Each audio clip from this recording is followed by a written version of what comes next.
Hey everyone, this is the Retro Gamer Ranting. How are you guys doing? I'm doing fine. I wanted to do another rant for you guys. I haven't done one in a while, but it's kind of in regards to the Steam Summer Sale. I usually do something regarding the Steam Summer Sale. Literally GOG.com had their summer sale literally a week before, well, right before the Steam Summer Sale. So it's just like 1-2 punch, boom, boom, boom. And it just got me wondering and thinking about it, like, as us as gamers, as this generation of gamers, and just gamers in general, not even just their generation, spoiled compared to how things were in the past. I mean, you look at stuff like the Humble Bundle right now, you have all the digital distribution, the marketplaces on the consoles that you can get games from, and everything is instant gratification. You want that game, you click on it, you give your information to pay for it, and you download it, and you're done. There it is. The only thing you have to wait for is the download time, and with some people, you have to wait longer than others depending on your download speed. But other than that, it's boom, there it is. It's everywhere. It's on your tablet, it's on your 3DS, it's on your computer, it's on your laptop, it's on your smartphone. Instant gratification as a gamer.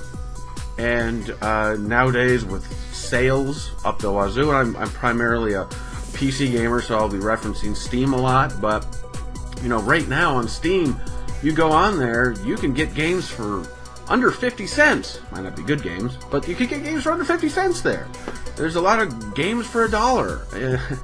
There's tons of big name games and indie games 50, 60, 70, 80, 90% off right now. And it's crazy. And right now, as a as a gamer, it's a great time because all you have to do is click. And I've seen these studies done before where they say more people are buying games, but they're not necessarily playing them. And I totally agree with that. There's just a running joke in the Steam community that people have more games in their Steam library that they don't play than they do play. And I probably am the same. I would say I'm over 50% when it comes to games that I actually haven't even combined. I probably haven't even put 15 to 20 minutes in. So I could probably pick about, 20 games for my Steam account, and I might not make it to a 10-minute gameplay session with how long I played that game. I have too many games on Steam. I don't play them. I buy them because it's a good deal. But let's compare that to how things used to be, though. And I'm going to feel like an old man talking like this because it's, back in the day, 20 years ago, 300 years ago, 400 years ago, back in the day, if you wanted a game, you had to wait. You had to wait a long time. Especially if you wanted the game to be a good price. Back in the day, games were still pretty pricey. You're lucky if you could find a game for less than $40 at a retail store. So, a mass majority of us, and I think this had to do with a lot of people from my generation, you had to deal more with rentals. You had to go to Blockbuster. That's dating me. You had to go to like Blockbuster or the local mom and pop rental place, which they were all over the place back in the day, and you had to get your games that way. You had to rent them and play them for the weekend and then send them back, And if you did want to buy the game, when you were a kid, you maybe had an allowance from doing chores. Maybe if you're lucky, after saving up for 3 months, your allowance and doing chores, you were finally able to buy that $50, $60 game. And it was that game. You knew, that was where your money was going. You were just buying that game. You weren't buying the games next to it. You weren't blah, blah, blah. That's it. Maybe if you were lucky, you were able to go to said video rental place and they might have a sale because they were making room for newer games, so they're getting rid of older ones, so maybe you'd be able to get it for cheaper if you were lucky.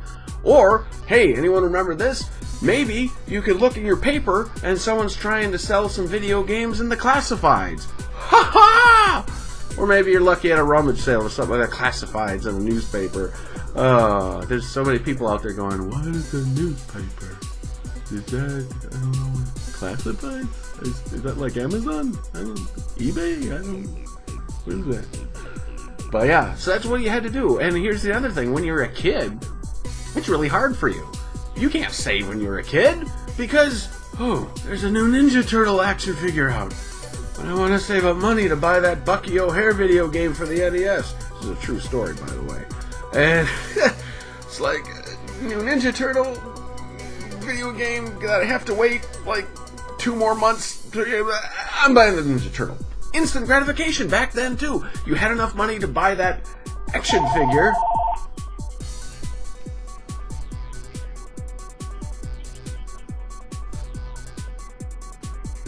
Where was I? Okay, so back then, when you bought a game, that was the game you were going to buy. You had to wait. There was no instant gratification. You had to wait for either a sale. You had to wait till you had enough money. If anything, you could get that instant gratification by renting a game, maybe. But at the same time, you know, it wasn't just boom, instant, you're there. And so there wasn't this extra stuff. You weren't focusing on the side games that you never noticed before, and there weren't games for $1 unless if you really lucked out somewhere at a rummage sale. And so it was completely different. And even when the internet did finally come around, you know, if you're buying physical copies of video games on the internet, like you could still do today, obviously, but you know, you still have to wait. It's all about the wait game. It's all about the money game. And even later on, when you get older and you were able to purchase games more freely because you had a job now and stuff like that, you still, more times than not, would go into that store, go into a GameStop or go into a Walmart or whatever, and you would have in your mind what you wanted to buy. And if you were lucky, it might even be there, which a lot of times that was the case too, that a game you wanted wasn't going to be there. Nowadays, not the case. If you don't have it at a store, you just go online and purchase it. Or if you're fine with digital distribution, you just purchase it online, digitally, on your computer or your console or whatever. So it's just boom, there, and then with these added sales, you're buying stuff like you never have before. And it's even games you're not interested in. So on one side part, it's really good because there's a lot of games out there that are getting noticed or getting bought and maybe played that would never got the time of day usually because of some of these sales. And, you know, a good example of this is Dead Pixels, which is a game I did an Indie Quickie review on. Absolutely think that was a really good hidden gem. Full price, that game is not even $3 on Steam.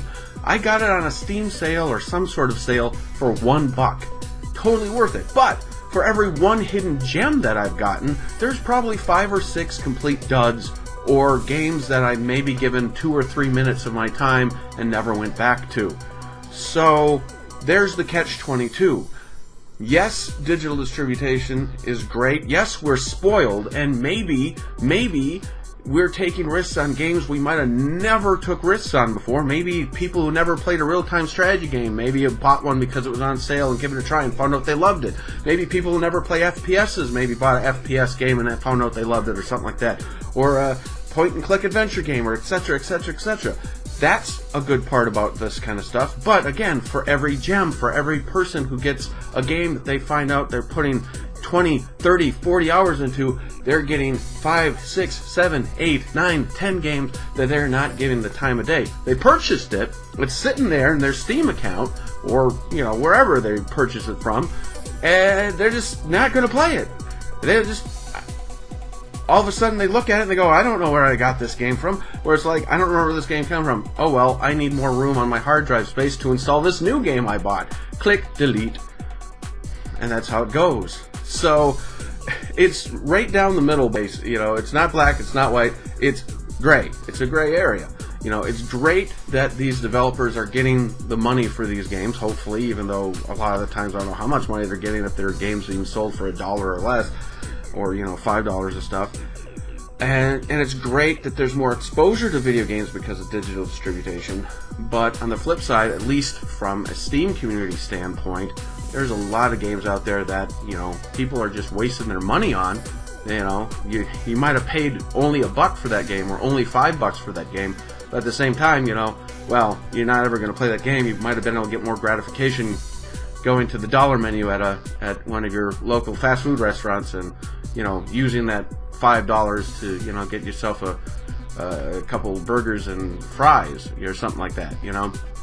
So there's the catch-22, and you know, it's an addiction. You know, it's that whole, hey, we could, you know, when you're a kid, you dreamt of something like this. You hated that waiting process when you had to wait for a game to come out. You read all the Nintendo Power magazines or Game Pro magazines, and then it does come out, but yet you can't get it just yet because you gotta wait for a birthday, or you gotta wait till you can save up. So you're sitting there and you're hoping and you're praying that that game stays on the shelf at your local store, because, you know, you still have to save up enough, and then you finally do save up enough, and then you finally get it and you finally play it, and, you know, ultimately you do play that game because you had to wait so long for that game, and you play it completely, or at least try to, unless it's, you know, Nintendo games back in the day were really hard, but you go as far as you can because you had that wait. You don't care if it was a bad game or a good game. You had to wait for that game. You had to save for that game. And then ultimately what that meant was, now that you have it, you're going to make sure you get your money's worth. Nowadays, I don't know if you can say that anymore. Yes, there's still games that you can get hyped up about, but when you're doing that, you know, that impulse buy, that, oh, I'm going to buy this candy bar while I'm waiting in the checkout to check out kind of impulse buy, and there's no, you know, you didn't want it, you knew nothing about the game. Maybe you looked at the Steam Hub real quick, or looked at a quick review to see if it was any good, and you're like, okay, it's only $5. Boom. So in your head, it's like, oh, it's an impulse buy, so there's no motivation for you to go and play that game. Unless if somehow, within the first 5 minutes of you playing that game, or 2 minutes, it grabs you and says, hey, this is really good! And you're like, oh, cool, I'm glad I bought this. But 9 times out of 10, it's not in the back of your head, it was something you wanted in the first place. So what ultimately happens is, well, I'm in no rush to play it. When you were a kid and you had to wait, and you went and you got that game, you couldn't wait to get home, you rushed home, you put it in your NES, you put it in your Super Nintendo, you put it in your GameCube, and you played, and you played all weekend, you played all week. Your parents would yell at you, come down and eat, you gotta eat. I'm almost to the next level, there's no save on this. Whatever. You put your time and effort into it because it was something you were anticipating, it was something you were looking forward to. And nowadays with instant gratification, nowadays with Steam summer sales and GOG.com sales and all the different sales that they do on the console marketplaces and everywhere else for that matter, I don't know if that's still there. I think it's just, sale, sale, sale, come buy now while you can. And your brain's like, okay, well, I got some spare change. I'll just go through the cushions here on my couch and buy. Oh, and then you look at the end of it and you're like, oh, well, I should maybe play these someday. And I gotta go mow the grass.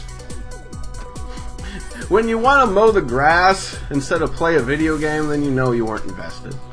So there you go. I guess it comes right down to that gray area. It's great because there's so many gamers being exposed to games that they might never have, but it's bad at the same time that motivation to play some of those games, or the fact that you're just impulse buying them, just doesn't quite match up with games that you are really anticipating, the games that you really want to play. And yeah, there are probably a lot of games that you were really anticipating or really wanted to play that you were waiting for a Steam summer sale to come around so you could buy it. So yeah, those are there too. And that's great, because you're like, finally it's on sale, I can afford it, I can play it, I've been waiting for this, so that's still there. But then there's those other ones where it's just like, you know, okay, maybe tomorrow I might play this, you know. And I think I think nowadays if you're a gamer and you do buy games online, I think we're all kind of guilty of that. Not all of us, I'm sure. There's a lot of people who have a little better self-control than others, I suppose, when it comes to these. I wish I did at times. But anyway, leave your comments down below. What do you think about that? What do you think about the spoiled generation of gamers? And I don't mean that in a bad way. I'm spoiled. Do you think it's a good thing, a bad thing, or is it right down the middle? So leave your comments down below. And of course, if you enjoyed this, please share it with your friends, because it puts a smile on my face, lets me know I am doing my job entertaining you. And as always, till next time, game fans, keep playing, and thanks for watching.